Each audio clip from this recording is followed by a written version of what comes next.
உடலுக்கு குளிர்ச்சி தர மாதிரி பாசிப்பருப்பு தாலை எப்படி செய்யறதுன்னு பவுனம்மா நான் உங்களுக்கு சொல்லித்தர போகிறேன்.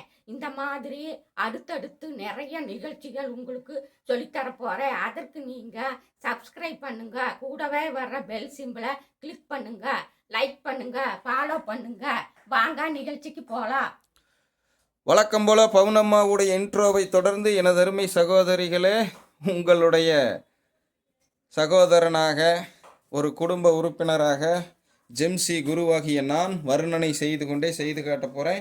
இப்போ பார்த்தீங்க அப்படின்னா பவுனம்மாவுடைய மேற்பார்வையின் கீழே நம்ம முதல்ல கேஸை பற்ற வச்சுக்கலாம். இது ஆட்டோமேட்டிக் அடுப்பு, சரிங்களா? காலையில் மட்டும் பற்ற வைக்கிறதுக்கு ஒரு இது ஆகும், அதாவது ஒரு 2 தாட்டி இது பண்ணணும். இப்போ நம்ம பயன்படுத்துறது ஈயச்சட்டி. நம்ம பயன்படுத்தக்கூடிய பாத்திரங்களை வைத்து பல விஷயங்கள் நம்ம தெரிஞ்சுக்க முடியும், அதாவது புரிஞ்சுக்க முடியும். ஸோ இரும்பு சட்டி, மண் சட்டி அப்படின்னு, சரிங்களா? இப்போ நம்ம இங்கே பயன்படுத்துறது ஈயச்சட்டி, சரிங்களா? இப்போ நம்ம என்ன பண்ணலாங்க, மரச்செக்கு நல்லெண்ணெய். திரும்பவும் ஞாபகம் வச்சுக்கோங்க, இது ஒன்றே குளிர்ச்சிக்கு போதுமானது. இருந்தாலும் இது கூட இன்னும் என்னென்னமெல்லாம் சேர்த்து உடலுக்கு குளிர்ச்சி தர போகிறோம் அப்படிங்கிறத பார்க்கலாம். எண்ணெய் ஹீட் ஆகிறதுக்குள்ளே உங்களுக்கு முக்கியமான அதாவது பல தகவலை சொல்லிடுறேன். இந்த நிகழ்ச்சி ஏன் இந்த அளவுக்கு முக்கியங்கிறது தெளிவாக புரிஞ்சுங்க. நம்ம உடலில் வரக்கூடிய பெரும்பான்மையான வியாதிக்கு காரணம் உடல் சூடும் உடலில் தங்கக்கூடிய கழிவுகளும். முழுதாக கழிவு வெளியேறாமல் போகிறதுக்கு பார்த்திங்க அப்படின்னா நம்ம சரியாக உணவு எடுத்துக்கிறதில்ல, உடற்பயிற்சி செய்கிறதில்ல. அப்படி உடல் கழிவு உள்ளே அதிகமாக சேர்ந்ததுன்னா உடல் சூடாகும். ஸோ அப்போது அந்த உடல் சூட்டை தணிக்கிறதுக்கு இப்போ நம்ம செய்யக்கூடிய விஷயத்துக்கு, அதாவது இந்த பாசிப்பருப்பு தாளுக்கு சம்மந்தம் இருக்குது. இப்போ எண்ணெய் இதாகிடுச்சு. இப்போ பார்த்திங்கன்னா புகை வர்ற அளவுக்கு எண்ணெய் ஹீட் ஆகிடுச்சு, ஓவர் ஹீட்டு. இப்போ நம்ம என்ன பண்ணுறோம், டெட் சிம்மில் வச்சு கொஞ்சம் ஹீட்டு தனியாக விடுறோம். நிறையா பேர்த்துக்கு புரிய வைக்கிறதுக்காகத்தான் இதை செய்துக்கிட்டு இருக்கிறேன். ஏன்னா எடுத்து ஓவர் ஹீட் பண்ணிவிட்டு இந்த இதை போடுவாங்க, குப்புன்னு புகை வரும். ஸோ அந்த மாதிரி செய்யாதீங்க. திரும்பவும் சொல்கிறேன், நிகழ்ச்சியை தொடங்குறதுக்கு முன்னாடி பார்க்கக்கூடிய புதியவர்களுக்கும் சரி, ஜெம்சியின் குடும்ப உறவுக்கும் சரி, பவுன் ஃபுட்ஸுடைய ஆதரவாளருக்கும் சரி, நம்ம செய்து காட்டக்கூடிய ஒவ்வொன்றும் உணவு தயாரிப்பு நிகழ்ச்சி மட்டுமல்ல. இந்த மாதிரி இன்க்ரீடியன்ஸ்களை வைத்து உணவே மருந்தாக எப்படி தயாரிக்கிறதுன்னு. இப்போ இதிலிருந்து ஒரு சொட்டு தண்ணி விழுந்ததுக்கு எப்படி வருதுன்னு பாருங்கள், எண்ணெயோட ஹீட்டு. இப்போது நம்ம என்ன பண்ணலாம், பெரிய வெங்காயம் தான் போட்டிருக்குறோங்க, ஒன்றும் பிரச்சனை இல்லை. ட்ரிபிள் லேயர் வீடியோ எனது அருமை குடும்ப உறவுகளை. இப்போ பார்த்திங்கன்னா டெட் சிம்மில் இருந்தது, உள்ளே போட்டு புகையில்லாமல் வருது. இப்போ கொஞ்சம் மேலே வச்சுக்கலாம், ஏன்னா வெங்காயத்தை போட்டு இந்த எண்ணெயோடைய சூடு கம்மியாகும், ஏன்னா ஈரப்பதத்தோடு இருக்குது இல்லைங்களா? இப்போ இதையும் நல்லா பொன்னிறமாக வறுத்துக்குங்க, சரிங்களா? அதுக்கப்புறம் நீங்கள் சேர்த்த வேண்டியது தக்காளி. நம்ம கடையில் வாங்குறது ஆப்பிளோ ஆரஞ்சோன்னு கிடக்குதுலங்க, என்ன தக்காளியாக இருந்தாலும் சரி பயன்படுத்திக்கலாம். நாட்டு ரக தக்காளி கிடைக்கிறவங்க வீட்டில் வளர்த்தி இது பண்ணுங்க, சரிங்களா? இப்போ இங்கே கூடுதல் தகவல் என்னென்னா, இந்த இடத்துல ரொம்ப உடல் சூடு எனக்கு, நான் சும்மா வெளியே போயிட்டு வந்தாலே எனக்கு உடல் சூடு அதிகமாகிடும். இன்னும் நிறைய பேர் நைட்டெல்லாம் தொப்புளுக்கு எண்ணெயை வச்சுட்டெல்லாம் படுக்கிறவங்க இருப்பாங்க, உடல் சூடு தாங்க முடியாதவங்க. அவங்க என்ன பண்ணிக்கிறீங்கன்னா, இந்த இடத்துல ட்ரை ஜிஞ்சர் பவுடர் சுக்க போட்டுக்குங்க, சரிங்களா? இன்னும் அதிலும் குறிப்பாக பெண்கள் இருக்கிறவங்க முதல்ல அந்த மரச்செக்கு நல்லெண்ணெய் ஊற்றுனதையுமே அந்த நல்லெண்ணெயிலேயே சுக்க போட்டுக்குங்க. அதுக்கப்புறம் வெங்காயம், இந்த மாதிரி தக்காளி போட்டுக்குங்க. வேறு லெவலில் இருக்கவங்களுக்கு உடலை குளிர்ச்சி பண்ணுறதுக்கு, சரிங்களா? இப்போது நம்ம இது கூட ஒரு கூட்டை போட போகிறோம். இந்த கூட்டுக்கு முந்தைய ரீல்ஸ்லேயே நான் உங்களுக்கு பதில் சொல்லியிருப்பேன், பார்த்துருக்கலாம் எனது அருமை குடும்ப உறவுகள். என்னென்னு கேட்டிங்க அப்படின்னா, தேங்காய், சீரகம், வரமிளகாய் வச்சு அரைச்சி எடுத்துகிட்டு வந்திருக்காங்க பவுனம்மா. இப்போது அதை போடுறேன், பார்த்துக்குங்க. என்ன பக்குவத்தில் இருக்குதுன்னு பார்த்தீங்கனாலே உங்களுக்கு தெரியும். எப்படி வலிக்கிட்டு வருது பார்த்தீங்களா? இந்த மாதிரி பக்குவமாக கல்லுக்கூட்டு சட்னி பக்குவத்தில் நீங்கள் என்ன பண்ணணும், அரைச்சி எடுத்துகிட்டு வந்துக்கணும். இதை அம்மிக்கல்லை பயன்படுத்தி முதல்ல வரமிளகாயை என்னங்க, இப்போ முதல்ல வரமிளகாயை அம்மிக்கல்லை பயன்படுத்தி பவுனம்மா அரைச்சி, அதுக்கப்புறம் ஆட்டாங்கல்ல அந்த தேங்காய் சீரகத்தையும் போட்டு பவுனம்மா அரைச்சி, அதாவது ஆட்டி எடுத்துகிட்டு வந்திருக்காங்க. இப்போது இதில் கலங்கின உடனே நம்ம செய்ய வேண்டியது, ஏன்னா இதோடைய பெயரே என்னங்க, பாசி பருப்பு தால். இப்போ பாசி பருப்பை நம்ம முதல்லையே என்ன பண்ணி வச்சுருக்குறோன்னா வேக வச்சுருக்குறோம் கொலைய, சரிங்களா? இப்போது அதை அப்படியே இதில் ஊற்றிக்கலாம், சரிங்களா? இப்போ இதில் தேவையான தண்ணி எல்லாம் ஊற்றி நம்ம எடுப்பாங்க, புரியுதுங்களா? மறுபடியும் அதில் தண்ணி ஊற்றி நம்ம கழுவிக்கலாம், அதாவது கலக்கி விட்டு போட்டுக்கலாம். இப்போ பார்த்தீங்க அப்படின்னா இங்கே தான் முக்கியமான விஷயம் இருக்குது. நம்ம இதையே எதற்காக பயன்படுத்துகிறோங்கிறத பொறுத்து இந்த இடத்துல பக்குவத்தை கரெக்டாக கடைபிடிச்சிக்கணும். இப்போ நீங்கள் எடுத்த உடனே சப்பாத்திக்கு வைக்கிறீங்க அப்படின்னா இந்த அளவுக்கு இருக்கட்டும் கெட்டி, சரிங்களா? கொஞ்சம் கூட தண்ணியை ஊற்றி நீங்கள் வந்து பார்த்தீங்கன்னா எடுக்கிறப்ப இந்த பக்குவத்தில் எடுத்துங்க, மிதமான சூட்டில். ஏன்னா ஏற்கனவே நம்ம பாசி பருப்பை வந்து வேக வச்சுட்டோம். இனி வந்து தலப்புலன்னு வேக வைக்க வேண்டியதில்லை. அந்த நம்ம பச்சையாக தேங்காய் சீரகம் அரைச்சி எடுத்துகிட்டு வந்திருக்கு இல்லைங்களா, அதோட பச்சை வாசம் மட்டும் போனால் போதுமானது, சரிங்களா? அதுக்கு தகுந்த மாதிரி பண்ணுனா போதும், ரொம்ப பண்ணிடாதீங்க. இப்போ வந்து பார்த்திங்கன்னா நம்மளுக்கு நிறையா வேணும். என்னென்னா சாதம் இது எல்லாத்துக்கும் பயன்படுத்துகிறனால அந்த ஆட்டாங்கல் கழுவி எடுத்துகிட்டு வந்திருக்கிற அத்தனை தண்ணியை நம்ம இப்போது உள்ளே ஊற்றிக்கிட்டோம், சரிங்களா? இப்போ இது எப்படி நம்மளுக்கு வந்து 2 நாளைக்கு பயன்பட போகுது, எது எதுக்கெல்லாம் சேர்த்த போகிறோன்னா, இப்போ இது வந்து எடுத்து வந்து இட்லிக்கு நம்ம பயன்படுத்துகிற பக்குவத்துக்கு நம்ம வைக்கிறோங்க, சரிங்களா?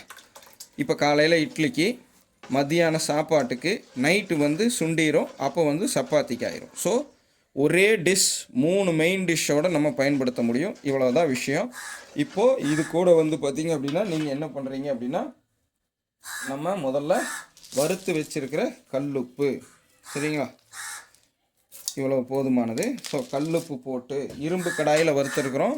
இந்த மாதிரி இயலில் இரும்பு கடாயில் வறுத்திருக்கக்கூடிய கல்லுப்பை வந்து இப்போ நம்ம போட்டுக்கலாம், சரிங்களா?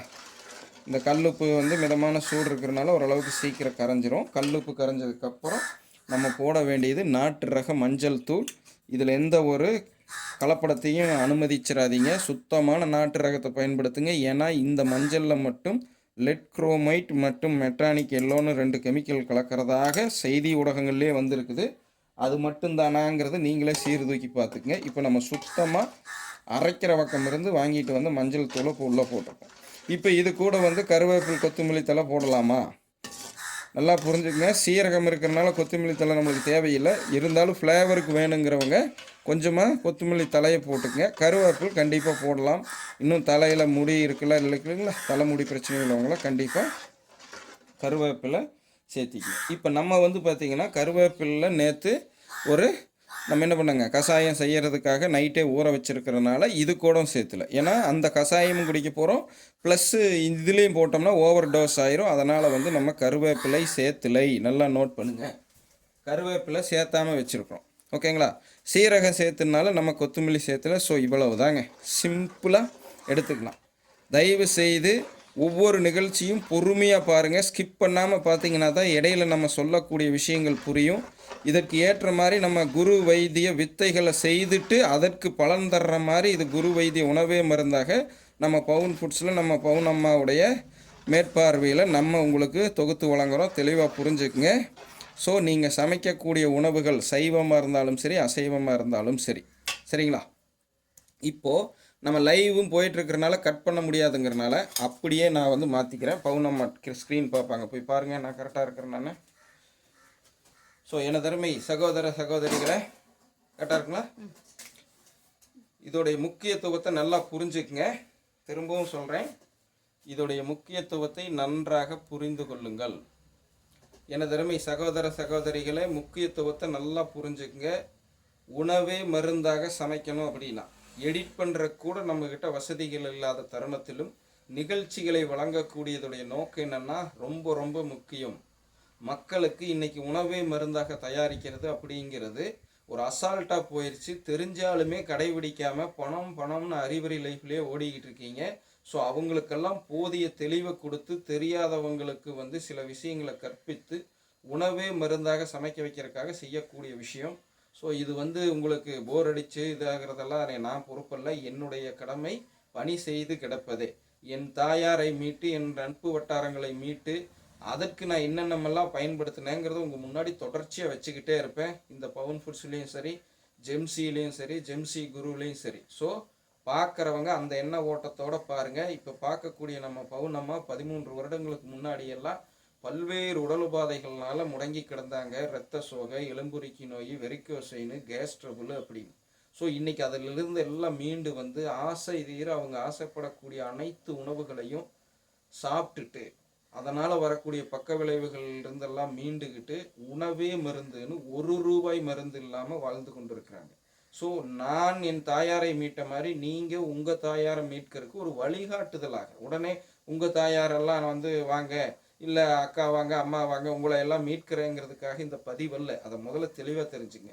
என்னால் என் தாயாரை மீட்க முடியும்னா பார்க்கக்கூடிய உங்களால் உங்கள் தாயார், அப்பா, அம்மா, மனைவி, குழந்தைகள் எல்லாத்தையும் மீட்க முடியும். அதுக்கு தகுந்த மாதிரி நீங்களே உங்களுக்கான வழிகாட்டுதலை அமைச்சுக்குங்க. நாங்கள் அமைச்சுக்கிறத காட்டுறதுலேருந்து எடுத்துக்கங்க. ஓ, இவங்க இதுக்கு இதை பயன்படுத்துகிறாங்கன்னா நம்ம எப்படி பயன்படுத்தலாம்னு நீங்களே முடிவு பண்ணி நீங்களே நாங்கள் செய்யக்கூடிய பயிற்சிகளையும் செய்துட்டு, ஓ பவுனம்மா இப்படி வெரிகோசைன்லேருந்து மீண்டு வர இதை செஞ்சாங்களா, குரு தொப்பையை குறைக்கிறதுக்கு முருங்கீரை சூப்பை மட்டுமே பிரதானமாக பயன்படுத்தி குறைச்சிருக்கா அப்படியா, இது நம்மளுக்கு சூட் ஆகுமா இல்லையா அப்படிங்கிறதெல்லாம் நீங்கள் சீர்தூக்கி பார்த்துட்டு, சரிங்களா, மறக்காமல் பயன்படுத்தி பாருங்கள். பலன் பெற்றதுக்கப்புறம் 4 பேர்த்தோட பகிர்ந்துக்குங்க. அதுக்கு முன்னாடி நீங்கள் பகிர்ந்துக்கவே வேண்டாம். திரும்பவும் சொல்கிறேன், சரிங்களா. இப்போது கொதியும் வந்தாச்சு. உங்களுக்காக அதுலேயும் ஒரு க்ளோஸ் வைக்கிறேன், பார்த்துக்குங்க, சரிங்களா. இப்போ ஆஃப் பண்ணிடுங்கம்மா. இவ்வளவுதான் மக்களே. ஒரு கொதி வந்தந்தி நம்ம நிறுத்தி விடலாம். ஸோ தயார். கரெக்டாக 10 நிமிஷத்தில் உங்களுக்காக செய்து வச்சுருக்கிறோம். அந்த வேகிற கேப்பில் உங்களுக்காக பல விஷயங்களை சொல்லியிருக்கிறோம்.